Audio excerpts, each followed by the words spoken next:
Ça y est, adieu les voyages à petit prix. La Thaïlande cible les touristes riches. Alors est-ce que c'est vrai, est-ce que c'est faux? On entend parler de tout ça. Bah rien de mieux qu'une personne sur le terrain. Je parle évidemment de moi. Vous le savez, je suis en Thaïlande, à Pattaya. Kentra, est-ce que les prix ont véritablement augmenté? Je reçois des appels de partout.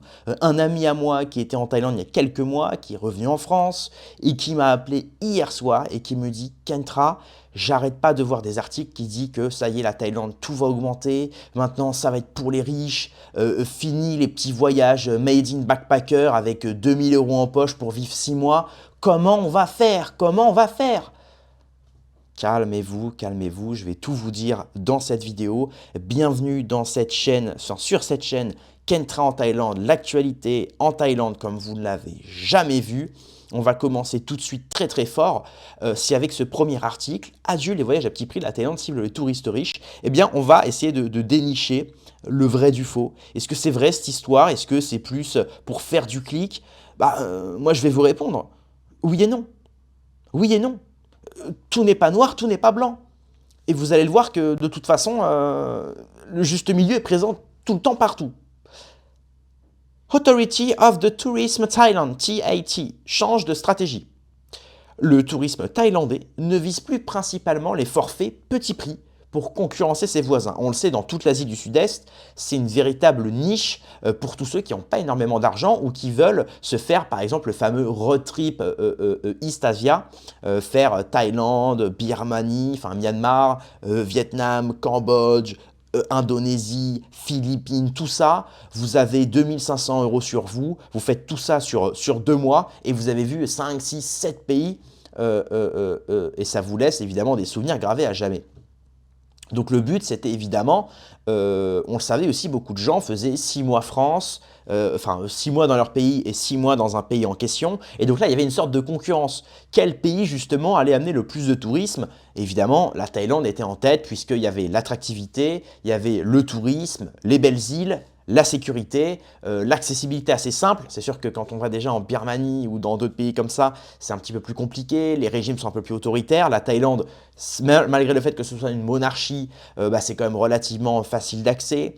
Ce pays est fait pour le tourisme. Ce pays est fait pour le tourisme. Voilà, il faut le dire.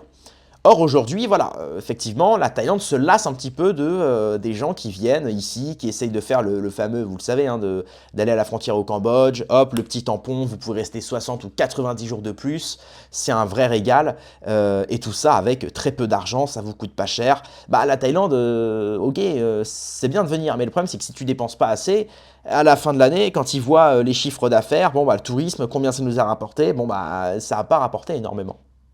Eh ouais, donc ils veulent changer de stratégie. Quitte à avoir beaucoup de touristes, autant les faire raquer. Voilà. Donc d'une certaine manière, c'est vrai.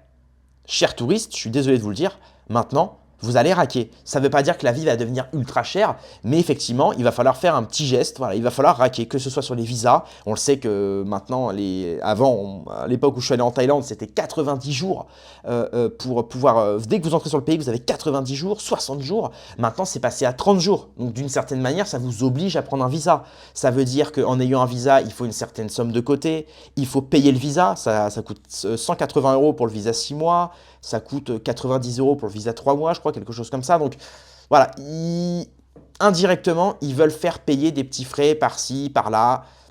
Ils sont pas bêtes. Pareil pour retirer, si vous restez plus longtemps, vous allez retirer au guichet. Et forcément, à chaque ATM, ils vous prennent, je crois, un truc comme 4 ou 6 euros. Même si vous êtes chez les meilleures banques au monde, l'ATM de Thaïlande, dans tous les cas, il vous prendra des frais.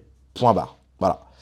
D'ailleurs, si ça vous intéresse, dites-moi si vous voulez une vidéo avec des conseils, justement, des conseils de l'optimisation finalement financière en Thaïlande pour éviter de vous faire avoir quand vous arrivez en Thaïlande en tant que touriste. Dites-moi en commentaire et je fais ça. Exemple concret.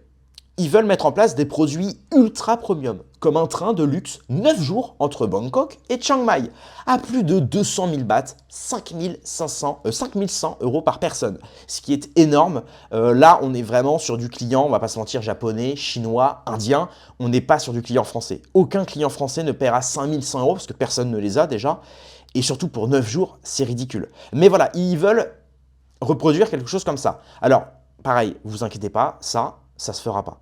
Ça ne se fera pas. Pourquoi? Parce que déjà, ici en Thaïlande, ça fait 10 ans qu'ils parlent de faire un train Bangkok-Chine, de relier la Thaïlande et la Chine pour y être en quelques heures, pour justement, pour une attractivité des touristes chinois, parce que les Chinois, c'est ce qui a rapporté le plus avant le Covid à la Thaïlande. Aujourd'hui, il y a eu un effondrement total des touristes chinois. Et vous voyez, ça fait 10 ans qu'ils doivent faire un train Thaïlande-Chine, il n'est toujours pas fait. Ils en reparlent constamment, mais ça ne se fait pas. Donc honnêtement, le truc Bangkok, Chiang Mai, service de luxe, j'y crois moyen.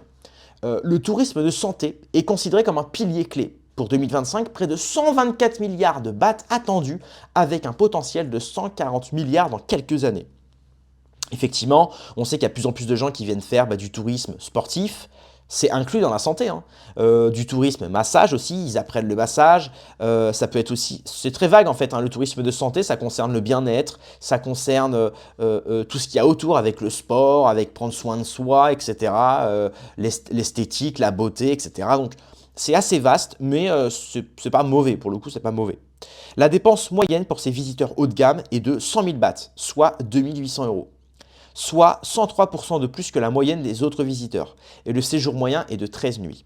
Toutefois, il existe des freins.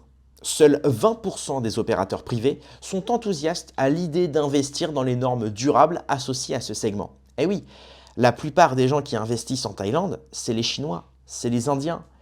Bah oui, c'est les pays asiatiques riches entre guillemets. Japon, Chine, etc. Donc forcément, ils osent pas trop. Ils sont un petit peu, vous savez, ils ont un petit peu les fesses entre deux chaises, parce que c'est pas une mauvaise idée de faire ce genre de choses, mais est-ce que ce produit ultra premium va marcher, alors que justement, la Thaïlande est connue pour être bon marché. Là, ça perd toute son essence même. À voir.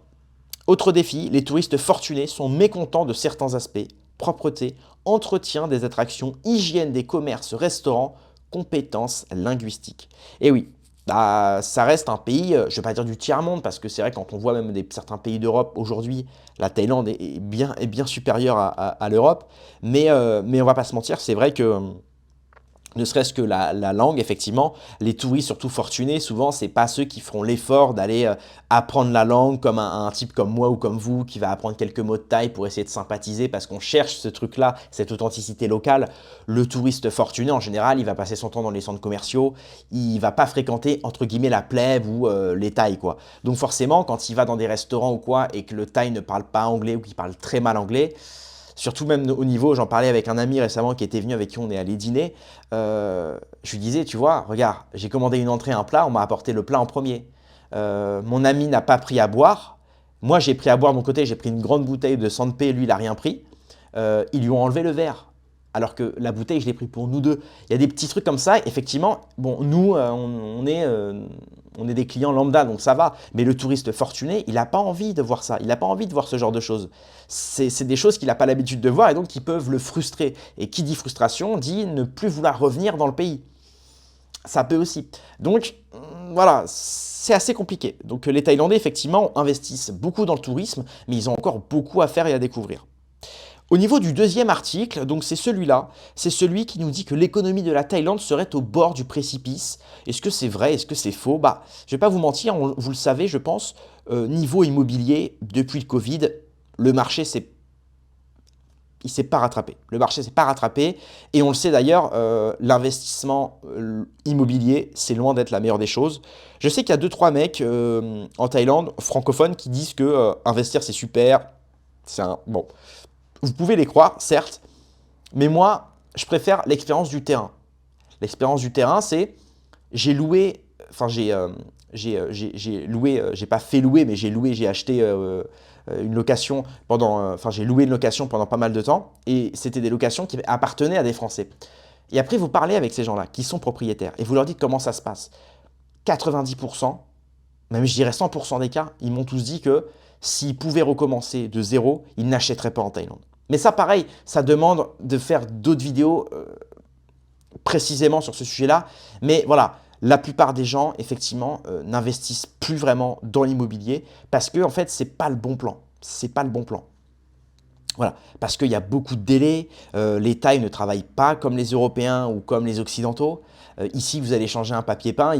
Si vous voulez changer le papier peint de votre chambre, bon, bah, ils vont vous changer un seul papier peint et ils vont pas vous faire le reste. Il suffit que votre clim fuit ou quelque chose comme ça, ou que vous ayez un peu d'humidité dans la pièce, que ça vous détruise une partie de votre mur. Bon, bah, l'assurance va pas forcément vous rembourser, ou alors ça va prendre du temps. Si vous devez rentrer en justice face à un taille à propos justement d'un malus ou de quelque chose qui a pas été dit franchement au moment de l'achat, c'est le taille qui gagnera en justice. Donc voilà, il y a beaucoup de choses qui fait que le propriétaire, l'acheteur, celui qui a les moyens d'acheter, souvent, il fait marche arrière. Voilà. La consommation privée, en juillet, elle a connu une croissance négative. Les exportations, la croissance des exportations a fortement ralenti. L'investissement privé, le taux d'utilisation des capacités est inférieur à 60%, ce qui montre un fort sous-emploi du potentiel industriel économique. Les dépenses publiques sont désormais vues comme le seul moteur encore opérationnel. L'union de relance, Quick Big Win, un plan de relance à court terme avec des gains rapides et importants. 5 piliers clés soulignés, avec un soutien particulier aux PME, aux ménages et au tourisme. Initiative énergétique pour alléger le coût de vie. Prévision de croissance pour 2025 très faible. Voilà. Ils essaient de tout faire en fait pour attirer, mais ça prend pas, ça prend pas. Et depuis le Covid, c'est vrai que c'est un peu un désastre. Alors le dernier article, donc c'est celui-là, pareil, c'est le tourisme en Thaïlande qui poursuit sa chute, moins 7% de visiteurs étrangers. Donc là, effectivement, on sait que les Chinois ne viennent plus du tout. On sait que même au niveau des étrangers européens, des phalanges, on a une baisse, parce qu'il y a beaucoup d'autres pays maintenant. C'est ça, maintenant, de toute façon, à l'ère du tourisme de masse, tous les pays sont en concurrence.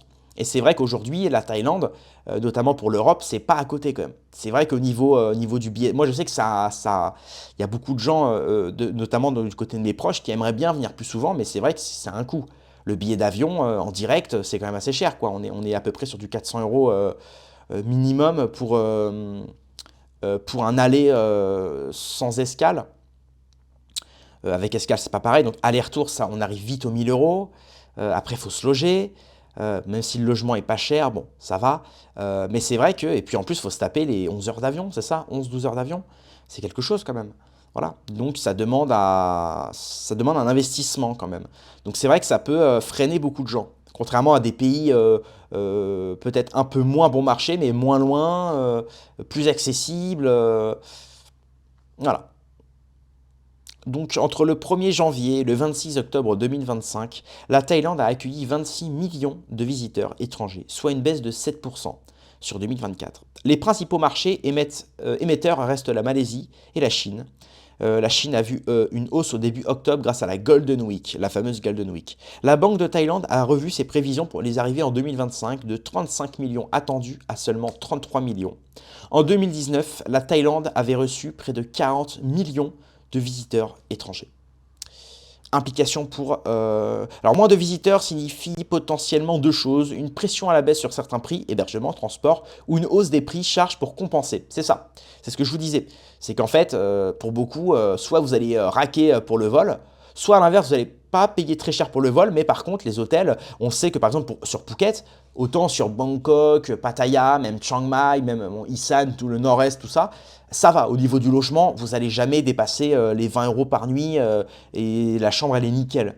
Par contre, sur Phuket, mon Dieu, tout ce qui est île, tout ce qui est sud, tout ce qui va être vraiment endroit balnéaire touristique de rêve avec une super vue, Phuket, Koh Phangan, etc., Koh Tao, Koh Samui. Là, par contre, les pauvres, je peux vous le dire, vous allez payer les mecs. Vous allez payer. C'est vraiment pas marrant. Donc, c'est ça le problème. C'est qu'en plus de payer cher le billet d'avion, et même si tu trouves des offres pas très chères avec escale, tu sais, tu vas dormir 12 heures dans l'aéroport du Bahreïn pour venir en Thaïlande, bah à côté de ça, par contre, je peux te garantir qu'au niveau de l'hôtel, tu vas raquer, quoi. Donc c'est soit l'un, soit l'autre, hein. Donc voilà, c'est vrai que pour tous ceux qui veulent une Thaïlande pas chère et tout, je pense que ça, pour le coup, oui. Oui, là, effectivement, pour répondre à ce que je disais au début de la vidéo à mon ami qui me disait alors ça augmente, c'est vrai ou pas? Alors sur place, les prix n'ont pas augmenté. Si vous voulez manger de la pastèque, ce sera toujours 40 bahts, votre petite boîte de pastèque tranchée en coupe. Enfin, coupée en tranches plutôt. Votre taxi avec Bolt, ça vous coûtera toujours dans une moyenne de 1,50 € la course. Bon. Par contre, effectivement, là où ça augmente, c'est les hôtels. Ça va être certains restaurants, ça va être les vols, voilà, toutes ces petites options-là dont le touriste ne peut pas d'ailleurs s'affranchir. Il est obligé d'y passer par là. Il est obligé de venir en avion, il est obligé de prendre des vols intérieurs, il est obligé de manger, il est obligé de se loger. Voilà, et bien sur ça, c'est là que vous allez raquer. Et voilà. Donc j'espère que ça va pas vous freiner à venir en Thaïlande. Venez quand même, tentez votre chance. Mais voilà, effectivement, ça change petit à petit. Bon, après, ils reviennent souvent sur leur décision, hein, vous le savez, hein, c'est comme l'histoire des visas 30 jours, 60 jours, etc. Des fois, ils enlèvent, des fois, ils remettent. Bon, ils sont un petit peu tatillons là-dessus, mais ils testent, j'ai envie de dire, ils tentent. Ils voient ce qui marche le mieux, ce qui marche le moins. Et puis, on souhaite le meilleur au gouvernement et surtout qu'il puisse faire à long terme quelque chose de durable qui plaise autant aux touristes, autant qu'au gouvernement. Voilà, voilà. C'était l'actu Parkentra, l'actu Thaï, comme vous ne l'avez jamais vu.